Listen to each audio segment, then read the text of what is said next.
Hello and welcome to the Sound 228 once again.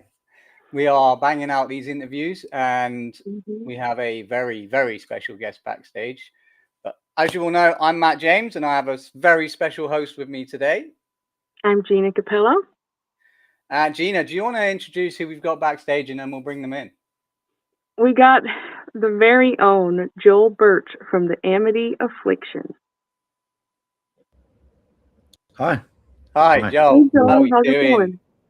Good, thank you. How are you? We're good. We're Doing good. good. We appreciate your time, sir, for coming on and chatting with us a little bit. No problem. I'm notoriously bad at dates and times. For instance, yesterday I actually logged into this link and was like, "Where are they?" And then looked at the day and realized I was a day early. So I do it all the time. yeah, It's yeah, I'm so it's bad running at with it. time zones and stuff like that, and Yeah. Right. you know it's. But yeah, Gina, fire away, girl. Sorry, camera trouble. Um, uh, First off, like with everything happening, you got new music, you got a tour starting here soon in April, and you got a new era. How are you feeling? I mean, we're on tour at the moment in Australia. We're doing like what would be called in America like a B market run, I guess. Um, Over here, we just call it a regional tour, uh, and it's really good. It's been more successful actually than the last one we did here, which was 2 years ago. So I'm feeling pretty good. I mean, external things set aside, if we're just talking about the band, then I feel really, really good, really positive. That's awesome. Well, That's great to hear. yeah, I love it. Yeah. My question is with that you mentioned you're doing like a small regional tour, and obviously you guys have played some big places and stuff. What sort of venue do you prefer to play? I've been thinking about that a lot on this tour actually, from on stage while I'm looking out, and I think I think at this point, at this very point today, uh, I would prefer to be on this tour, um, just because there's like, I don't know, when you play a big show and there's fire and there's all this other shit going on, it's like there has to be like a safe distance from the barrier and all this kind of stuff. So for me, this tour has been really cool because people are like right there.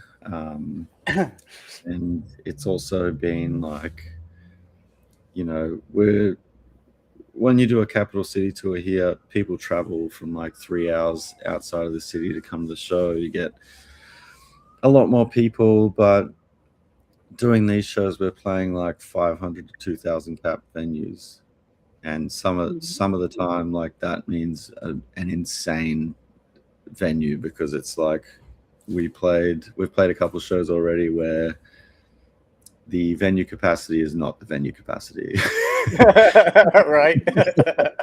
Oh, I've been at shows like that. Trust me, it's like Yeah, and everyone it's like in I'm like, bodies. yeah, I'm like everyone's like moving around, but sandwiched in there. But it makes for this really unique energy, and that part of doing music is like the very essence of doing it. Like um making the music itself for me is not where I find my greatest joy. It's performing the music. And so considering that these smaller shows are just like they're pretty electric. And we especially having bipolar 2, I have these extended depressive episodes, and I'm in one now, and it's like several months long, and it's like to play a show like I did last night in Newcastle completely turn my day around.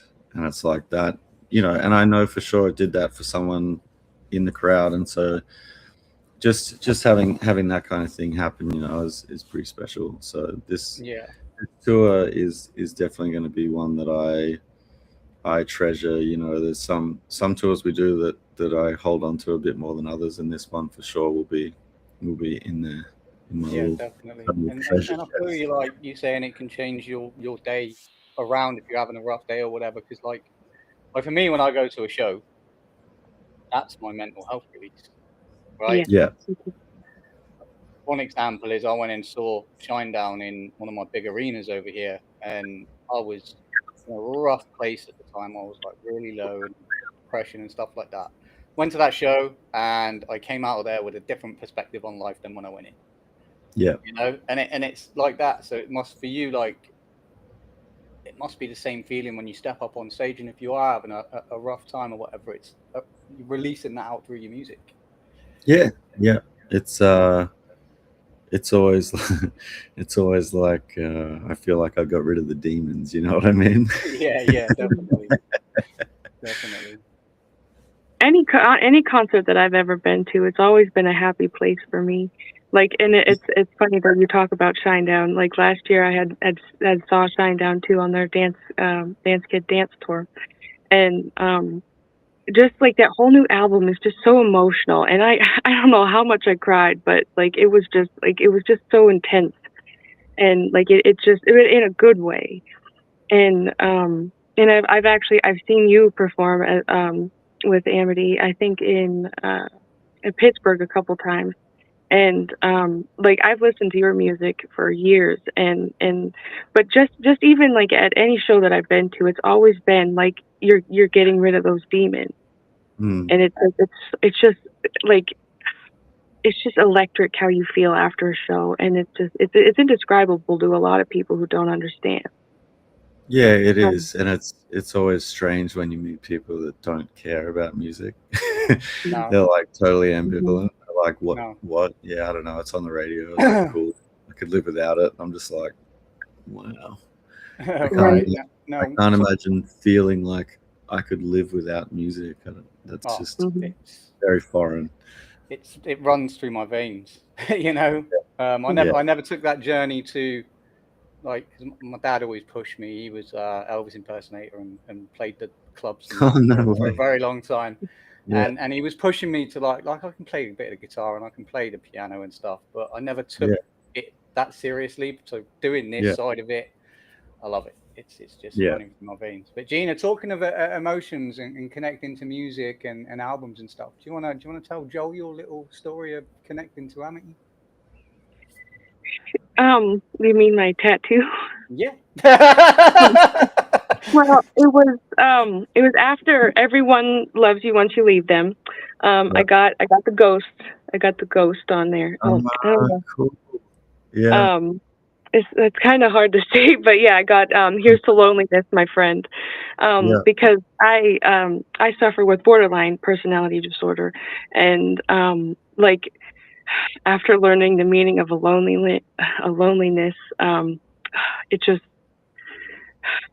it just made me feel like I wasn't alone. You know, like even though like I knew at the time I wasn't, it just brought something, you know, to me that like because when the album came out, it was, you know, like right at like the peak of my issues, and like just like all the trauma, and like it just that's what I mean though. It's like when I saw you guys, like the first time I cried because it was just like, you know, you guys have helped, you know, save, and I'm sure you have, you know, have heard that before. Like you guys have helped me through a lot. And so like it means a lot that like you're able to share, you know, share your traumas and your experiences. And like it's awesome to be able to talk to you today. Oh, thank you so much. Thank That's you. that song. I don't think about these songs, right, for whatever reason. They come, they go, and then when I get to talk to people who are like, "Oh, I got this tattoo of this song," it's like straight back in my head, and I'm just like, "Oh yeah." Like I remember where I was at when I was writing that, and I was just like, "Yeah, that was a it was a bad time." It's a very bad time. Definitely. So let's talk new music coming. Yeah. Yeah. We've got House of Cards lined up. What's on the horizon? Obviously, you're coming over. You're touring now. You're coming over to do a tour in America. Well, I say coming over. I'm in the UK, so haven't seen one We're announced. coming there as well. Oh, okay. I'll be there. Yeah, we're there. We are over there in September. Oh, when in September? Let me see. We are there. If it's the end of September. Yep. Wait. Yep, October. Early October. We play London on the 11th. Oh, okay. I might have to get 11th of October. 10th in Manchester, 11th in London. Lisa will be here. Yeah, Lisa will be 12th in Nottingham, 13th in Bristol. Oh, you'll be in Bristol? Yes. Oh, I'll be in Bristol, man. I live an hour away from Bristol. Let's go. Oh, yeah. Definitely. But yeah, that like what's on the horizon for music coming down the line in 2026? More singles, album? We have a new single that comes out in 4 or 5 days. I'm so bad with dates. I'm looking at my fucking phone. How many? What's management telling me? No. I'm like checking. I'm like, oh, it's a leap year, right? Is it? No, it's not a leap year. So 28th. So 1, 2, 3, 4, 5. Yeah, 5 days. 5 days, guys. On the 5th of March, we have a new single out called Bleed, which is a song I wrote for me, like many of them, but it's like a song for myself to just realize that I am the person who I know, and my friends and those close to me know. I'm not the person that people on the outside project onto me. Obviously, with the split with Aaron, there's been a lot of people online inserting themselves and sort of creating their own kind of storyline of who I am and what I did and what led to the split and all this kind of stuff. And it did get to me for a long time, and I had to stay offline for like 4 months completely because, you know, these are like people that don't know me at all, and they were saying some really terrible things, and I was just like, what the fuck? And you know, like, I never actually said anything. I think I made one post during the whole thing, and I was just like, look, I know who I am. I know what I've done. I'm at peace with that.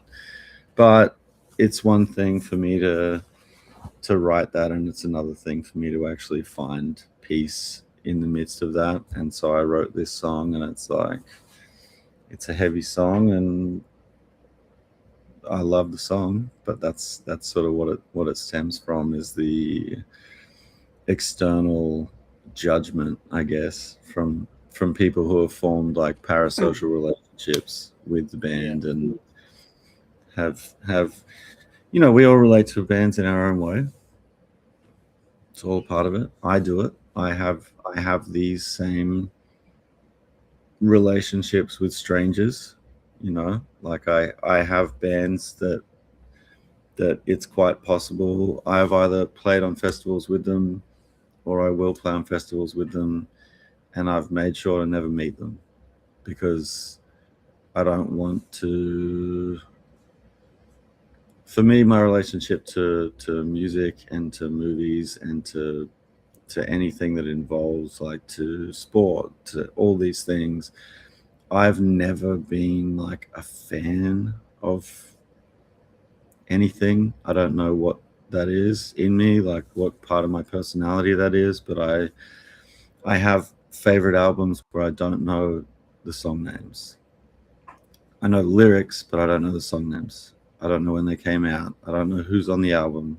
I don't know any of that kind of stuff. So for me, things are very much removed from the people that create them.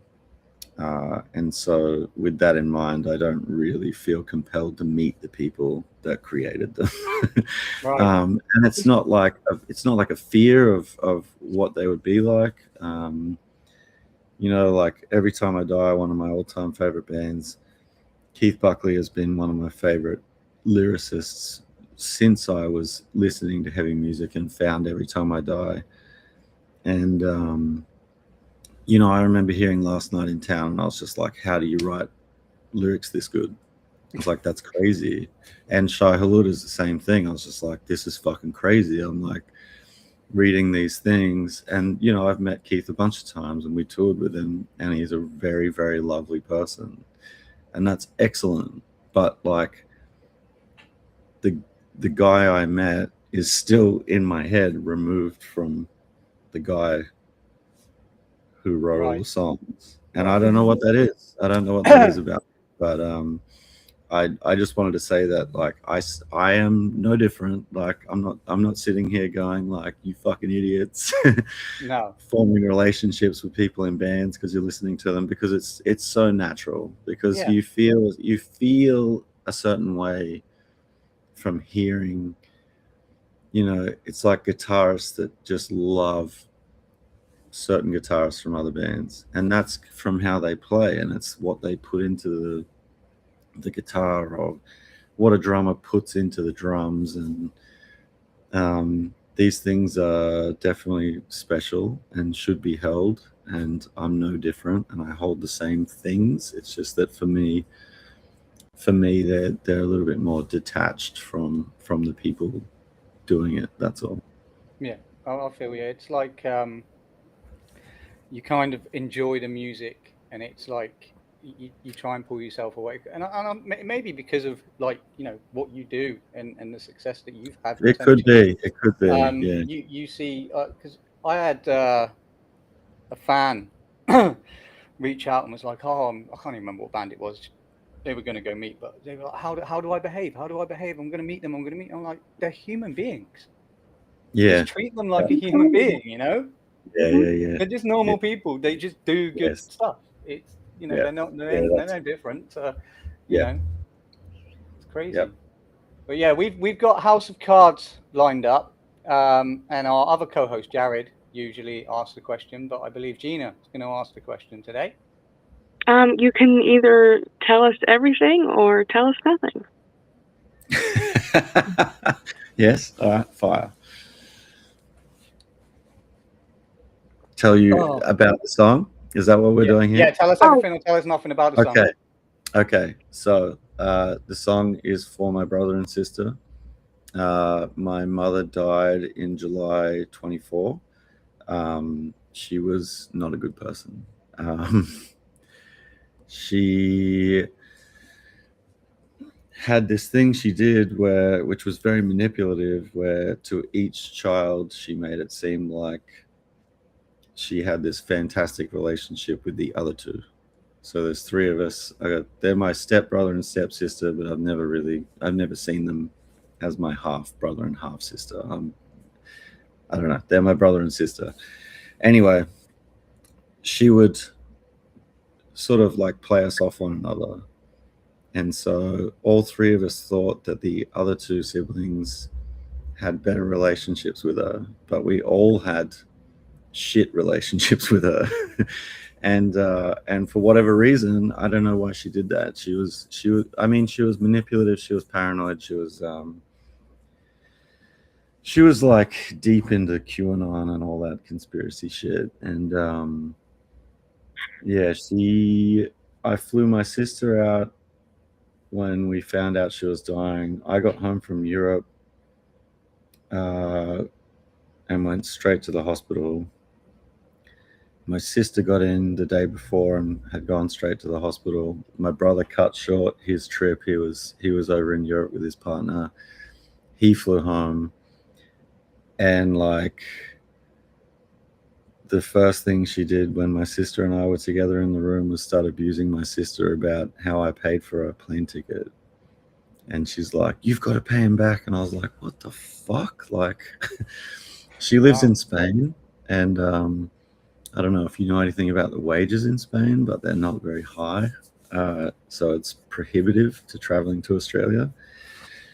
And that's just the kind of thing she did. So she just made my sister feel like shit. And my sister, like, of the three of us, is the one that was closest, I would say, to her. And it fucked her up.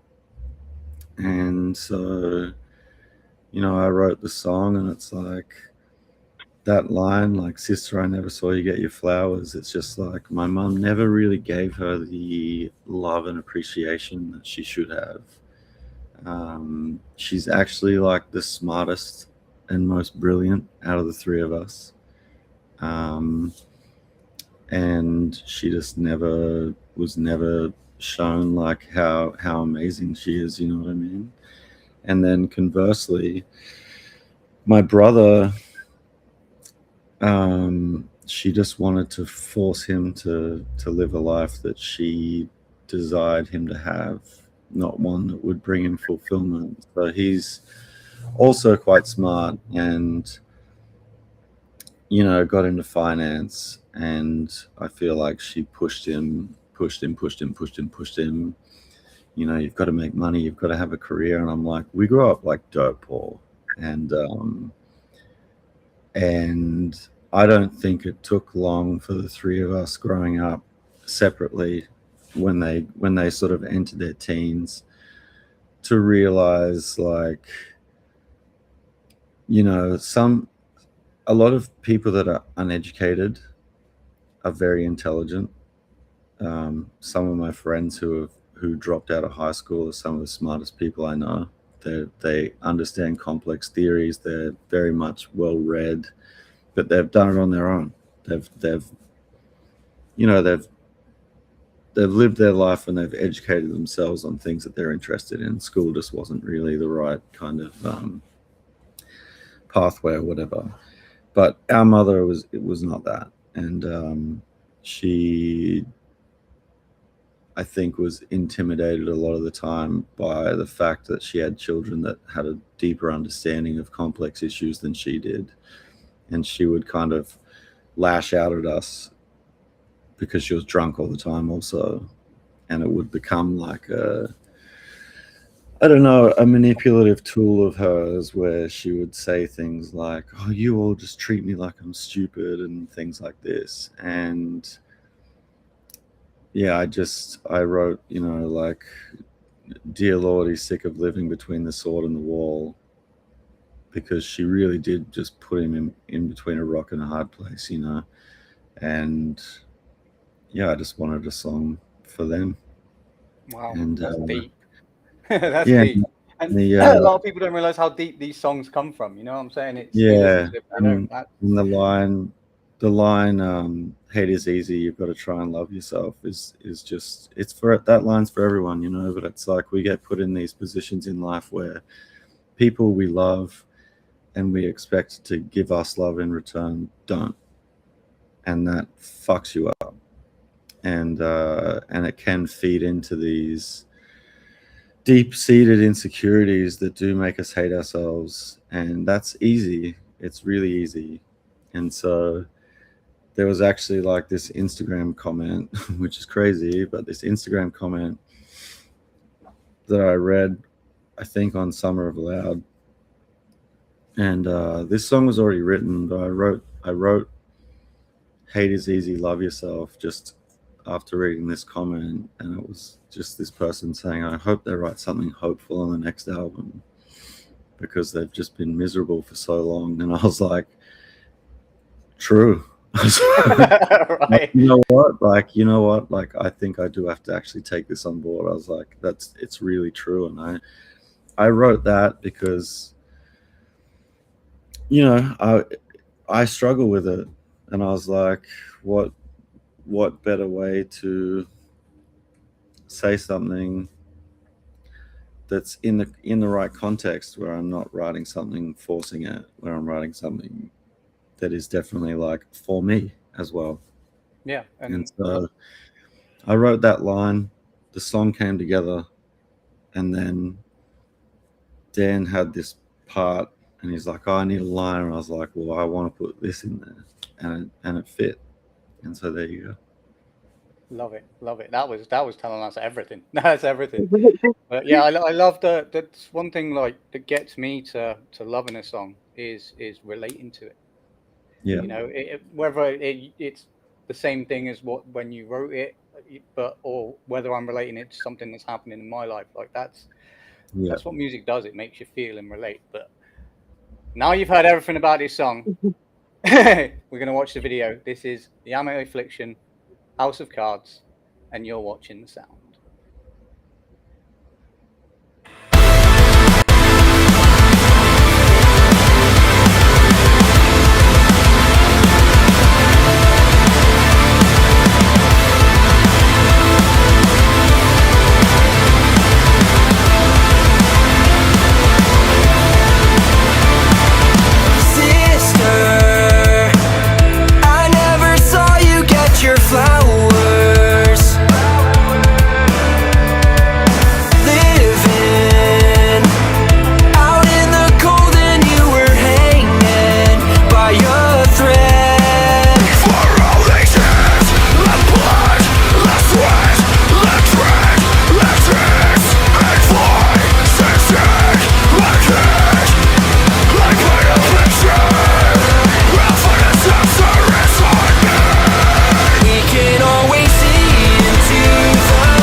Boom.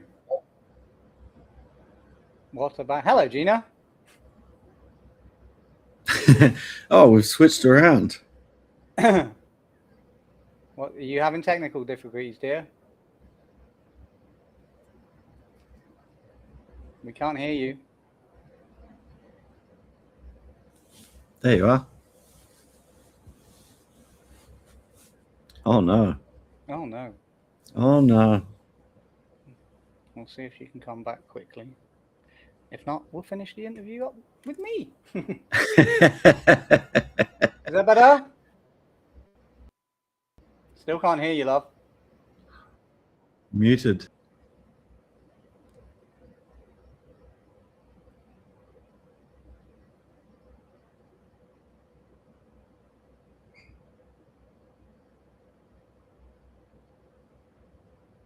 Oh, no.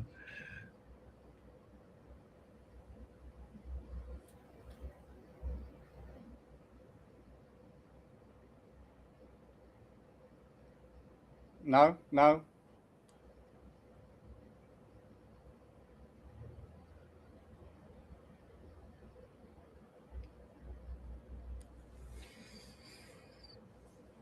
Technology. Yes, it's the joys of the internet.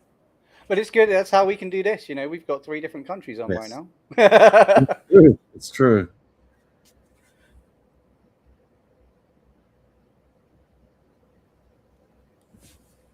Gina, shut down Restream on your phone and restart it. We will wait for you for a second if Joel's got time to hang around for a minute. Because we can Yeah, cut all man. this shit Yeah, out. I'm good. It's just joys of the internet, isn't it? But Easy. how's tour going so far? Yeah, really Yeah. good, man. Really good. Yeah, really, really good, actually. I think I am taking over management of the band. Oh, yeah. That's which has been a steep learning curve. But something that had to happen. And so now I get to wake up and have the requisite 20 to 30 emails and staring at spreadsheets. Yeah, I know that feeling. Constantly. Yeah, I manage Constantly. a little up and coming good. band, so it's hell. Yeah. Right, let's see if she's back. Are you back? Can you hear me now? Yes, we can. Kevin, Sorry about that. Kevin, run from here. Cut the rest That's of that all right. shit out. Right. Please. But yeah, that House of Cards, what a banger, Gina. 100%. And just knowing like the full meaning behind it now, it's definitely heavy. Yeah, it makes what it the mo- makes a softish song a little bit sadder. But you can see how much emotion you put into it, though, and like that's one thing I think like a lot of Amity fans would definitely relate to, is that the emotion behind it is just, it's like Matt had said, relatable, but it's definitely powerful too. But something fans might not understand. What do you think about the emotional toll of performing such heavy material night after night? It can be exhausting and is exhausting. I think one of the things that happens on tour, which is annoying, is you're full of adrenaline also after the shows, like no matter what you want, like no matter how you felt about the performance, whether it was good or bad, or you know, sometimes I do cruise through a performance and I'm elsewhere. You know what I mean? Like it's such a strange place up there, because sometimes I'm fully in the moment and sometimes I feel like I'm outside myself and watching the show and watching what's happening. You know what I mean? But it's really hard to sleep after a show for like 2 or 3 hours. And so there is exhaustion there. And I would say that the emotional exhaustion from playing songs, it fades after a certain amount of times playing the song. But then also every now and then it snaps back like I'd just written it before we went on stage. So it can be very confronting. But I mean, it's a gift. It's therapy for me. I mean, it's like last night I walked off stage and I was just like, I really felt like I'd like gotten something off my chest, or like out of the pit of my stomach.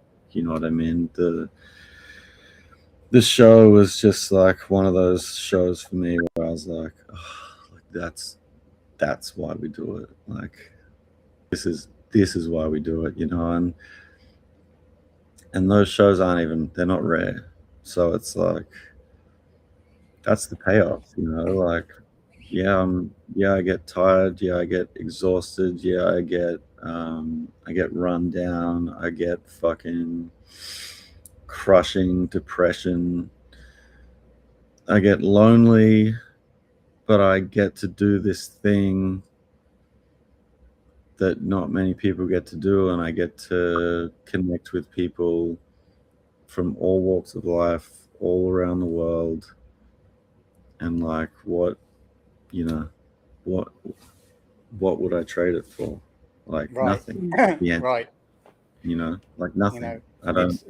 it's essentially it's your job. Essentially, it's your job to be up there and do, but you want to do it. You enjoy doing it. Yeah. You don't really work, do you? Let's be honest. In the sense of, you find a job that you love. You don't work a day in your life because it doesn't feel like working. It doesn't feel like a job. Yeah, I mean, the 90 minutes on stage doesn't feel like work. I would say the other 23 hours very much do. Right? Yeah. Yeah. The Yeah, organising, I the think tours, the writing, the stuff. there's a lot that goes into a band that people, I think people are aware of on the periphery, but I think in all art there is a dismissiveness from the people that consume art, about what art is, and it's not held with the same respect as, say, putting a house together, or wiring a house, or building a car. And these things where labor is involved are deemed as more than what creatives go through. And I would say, I think it does musicians a disservice to think that just because we're doing something that is enjoyable, there's no labor involved in it, because there is emotional labor, there is a sacrifice of time, there is separation from loved ones, there is distance, and all of these things are work. And when we've taken people on tour for a few days here and there that are not from our world, the realization that we see in them is funny, because I go to therapy, and one of the things I talk about is how it's hard to go home, and I feel alienated, and I feel this sense of very, very like hard isolation from people that I live around, because I don't have anyone to relate to when I go home. Like, I can't talk to anyone at home about what I go through on the road, because the experience is so alien to them. Yeah. So I would just push back and say, when you say things like, you don't really work, like, I understand what you're saying. I have a good job. I have a great job. Yeah. I have a job. I have a job that is very enviable, and I appreciate, and I have a lot of gratitude for it. But I would say there are costs involved, and I would also say I am yet to meet a well put together musician. In that almost every single person I've ever met in any band ever, in any genre, is somehow fucked in the head. And Yeah. and that alone, I feel like is something that's not really on the table when people are saying, like, for example, last year I saw Sleep Token getting bashed in, and I don't listen to Sleep Token. It's not for me. I am, however, a guy in a band. I can hear and appreciate what they're doing. I can hear the musicianship. I can hear, and not just hear, I can see this thing. They've created a world with the music, and that world's not for me, but that doesn't matter. And I saw people shitting on them, and I was just like, they are big because they've connected with a lot of people. That's why they're big. They can't help that they wrote music that appealed to fucking millions of people, and people were ragging on them. And I was just like, I don't like to see that, because I don't like I don't like the flow-on effect there is from people that think it's okay to shit on people because they are successful, which completely dismisses and pulls the artist away from their creation and the Yeah. labor that went into creating it. And I think in the day and age of streaming as well, it's like people have access to us as musicians, and we're not, like, for the most part, it's mostly people that are very soft and emotional. And it's tough to read all these things. And I'm like, I don't know his name, but the singer is a person. Yeah. And also struggling with the fact that 1 year before that, he was just a guy writing music that he liked.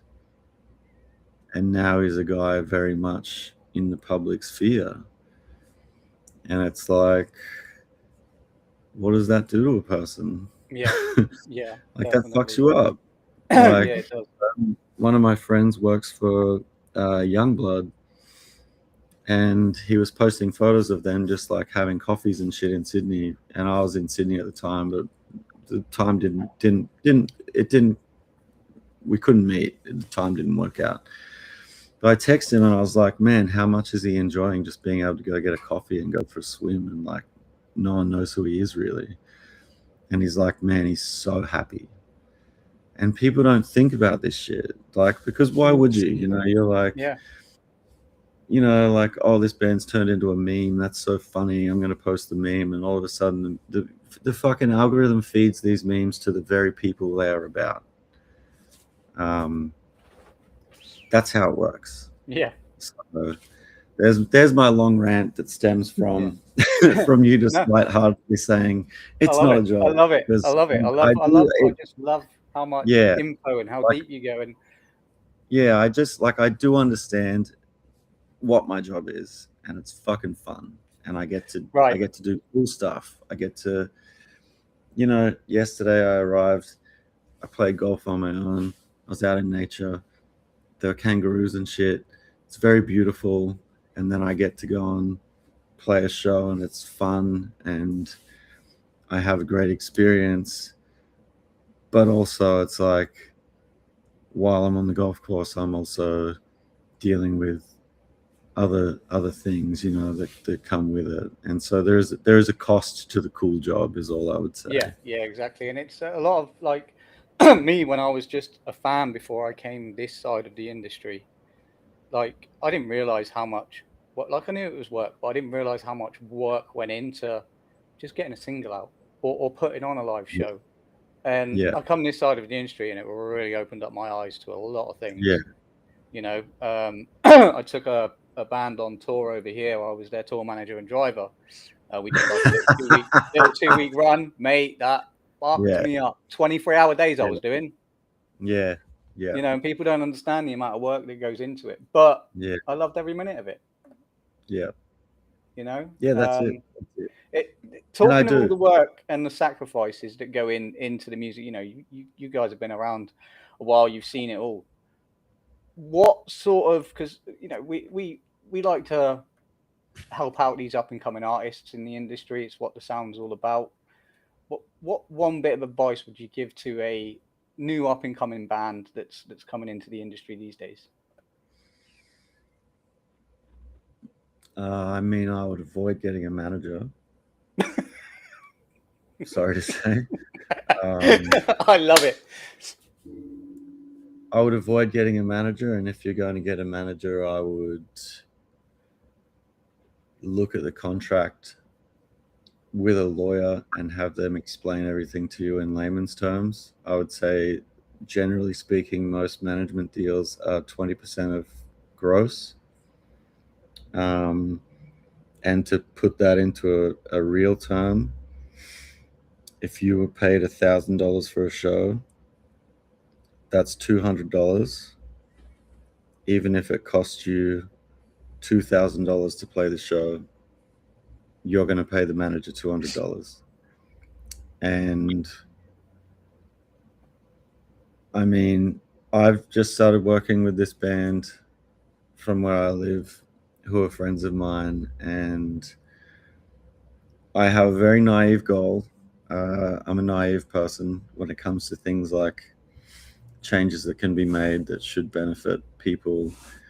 But I would say that bands are at the bottom of the totem pole in the music industry, and if you think otherwise, you need to reevaluate, because you may get the recognition and the status that comes with being in a band, but if it's something you want to pursue as a career, you are absolutely at the bottom end.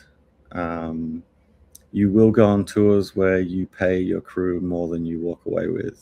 You will pay your manager an ungodly amount of money. And if you ever look back on all the money you've paid, you'll wonder if it was worth it. Um, so I've started working with this band, and I don't touch their streaming. I don't touch their album sales because I didn't write the songs. And I take 10% of net.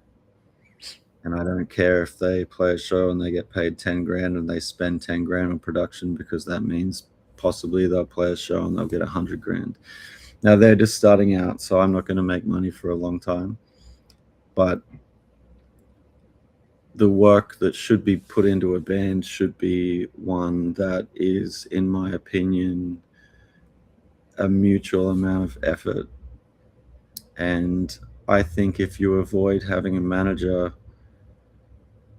you get rid of that cost. And I think the idea of a manager is romanticized. I think also that people in music tend to have mental health problems and think that they are unable to handle the workload. I would say that's not true. Um, you can learn on the fly. I am learning how to use Excel, and I'm 44. It's possible. There is most of the responsibility of a manager is having conversations. If you can hold a conversation and go into bat for your band, you can manage yourself. I think management is unethical. I think it is exploitative. I think it is one of the many facets of the music industry that is very much not discussed enough. There's plenty of discourse around streaming, around how streaming has taken money away from the music industry. Plenty of discourse around record labels and 360 deals. There is no discourse around the fact that managers are taking 20% across the board, and that this effectively means if you pay $100 for something, some of the time you're paying 120 because the manager wants to take $20 out of your 100, and that's disgusting. So that would be my first piece of advice. My second piece of advice would be every tool under the sun is at your fingertips now. You don't need a record label to release music. You don't need anyone to run your social media. We have someone that runs our social media. It's a matter of practicality and time. That's all it is. Yeah, it's a big job. It is a big job. You can find someone to do it for you. That's fine. You don't need it. I think you can go on YouTube now. You can look at videos for simple things, how to make a lyric video. You can find that on YouTube. You can find out short courses on Premiere Pro, on After Effects, on Photoshop, on Illustrator. These are all things you're going to need to know as a band along the way, because you're going to get people like me in a headlining band that send you a layered PSD and say, there, that's it. That's what you get. Do with it what you want. It's all in there. The layers are named. The text is already in there. The font is in the folder. You've got to know how to convert that into your own poster and stuff like that. You can find out how to do that in about 10 minutes on YouTube. It's fine. also, I would say just fucking look at everything that comes across your table, every email, like look at it. Don't be like, oh my God, I'm so excited. We got offered to support on this tour that's going around the UK and we're going to be the opening band. Like, look at the rider, because we started doing tours in the UK and they didn't include anything like water, no water. And we had to buy water, and we're like losing a lot of money at this point. And these are like small things, right? But this shit is fucking everywhere, man. Like, just imagine this whole industry is really, in the scheme of things, run by lawyers. And no one really wants to talk about that, but the guy that owns the venue has the venue contracts written up by a lawyer. Your manager, your prospective manager, has a contract written up by a lawyer. These things are watertight. And if you don't read the fine print, you're fucked. So every contract that comes across your table, you need to look at it, because you need to be able to write back to it.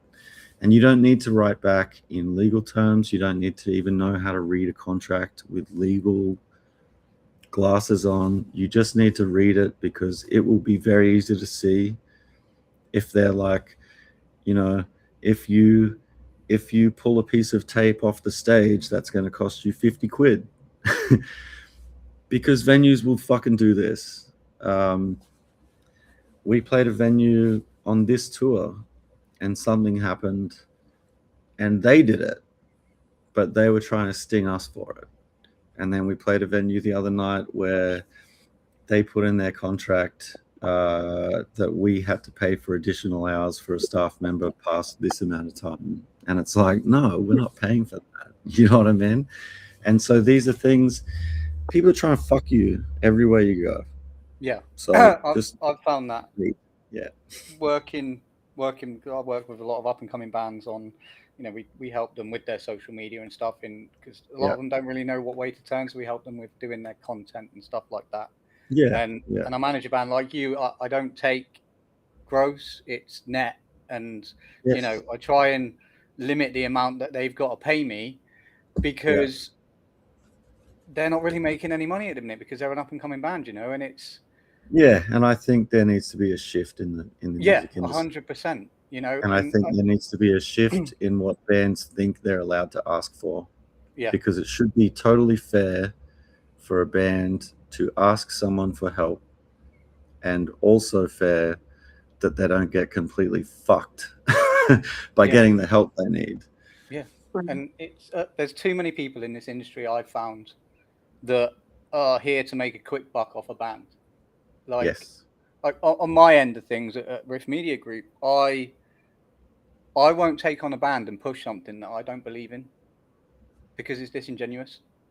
You know, you've got to care about the music. Like, you know, if you are going to get a manager or something like that, you need to get someone that cares about your music as much as you, or more than you do. Definitely. I love it. I will caveat this, because I know that it's going to get clipped by someone on the internet and sent to our manager. Yep. Hi, Caleb. We have been fortunate to have a very good manager who is a human being, and who has done what he can within the bounds of the contract, because he obviously has people above him to save us money along the way. We're just at a point in our career where we, you know, I'm able to take it on, and that's that. Like, just to speak to how good he's been, we're not in a contract anymore. We're on a deal that he and I agreed on in a car on the way back to the hotel from golf. There you go. So like, that's the kind of guy we've had, but not everyone is that lucky, you know. No, you've got to work with the right people. And I just think you know, like, you don't need it. And you'll find out if you need it. And I think it's better to find out if you need it before you have one rather than find out if you need it after you've had one. Because music lawyers are extremely good at writing contracts. Yes, It's they their bread and butter, and it's very nay impossible to get out of these things. Yeah, it's hard to find a loophole. That's for sure. Yes. I've read a few, and it's Yes. like, yeah, there's no loophole here. That's all. Yes. It's still tight. So. I have 6 minutes till I have to be downstairs. Yeah, that's fine. We're just about to wrap up now. Awesome. So we got the new single coming Friday. On the 4th. On the 4th. Yes. Yes. Looking forward to that. I'll bang that into rotation straight away. Thank you And very much. when does the tour kick off in the United States and where? The tour kicks off in Worcester on April 10th. So, and it's on the website? Yes, tickets on the amityaffliction.net. Also, tickets for Europe and the UK are up on the amityaffliction.net already. Manchester is going to sell out in the next couple of weeks. So, you heard it here first. You heard it here first. Yes. Yeah, I'll be in Bristol. That's for Pittsburgh. Sure. Yep, hey, I have a little tidbit of information for you, and you heard it here first. We are filming a video the day after the Pittsburgh show for the first song off our album, Kickboxer. We are filming the entire thing on camcorders, which we'll be handing out to the crowd. We are only letting 150 people come. So if you're someone that's listening to this and is in Pittsburgh, maybe call in sick the day after the show. There you go, Gina. Well, I think I might know what I'm doing. That sounds awesome. Right.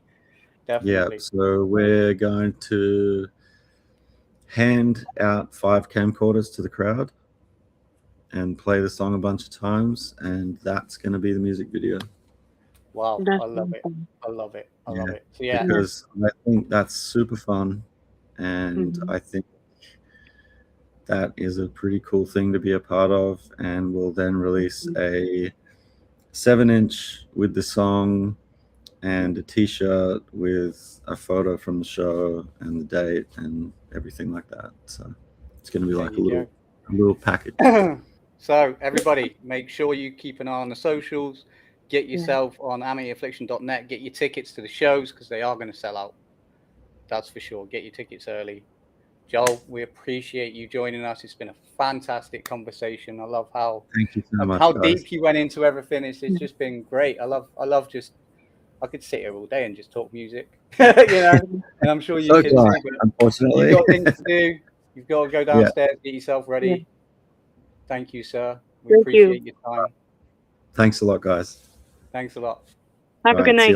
Be safe on tour, bro. I will. Bye. Bye. Wow, what dude? Yeah, really. I was not expecting him to go that into detail. Wow. But it was awesome, though. It's such good insight, for sure. I just love his storytelling. Yeah. Like, I could sit and watch this interview over and over again. Like, it was supposed to be a 30-minute interview. It turned into an hour. I know. That's what I was thinking. So, but yeah, no, it's great. I love it. And guys, there's plenty more where this came from. Trust me, we are working hard behind the scenes.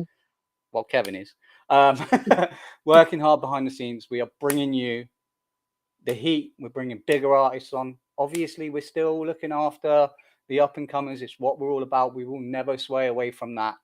Never. But get involved. Make sure you subscribe to our YouTube. Make sure you're following us on all the socials and everything, and you will see a lot more of these interviews, a lot more video reacts, and a lot more to come from the Sound 228. I've been Matt James. I'm Gina Capello. That's been Gina Capello, and we will see you on the other side.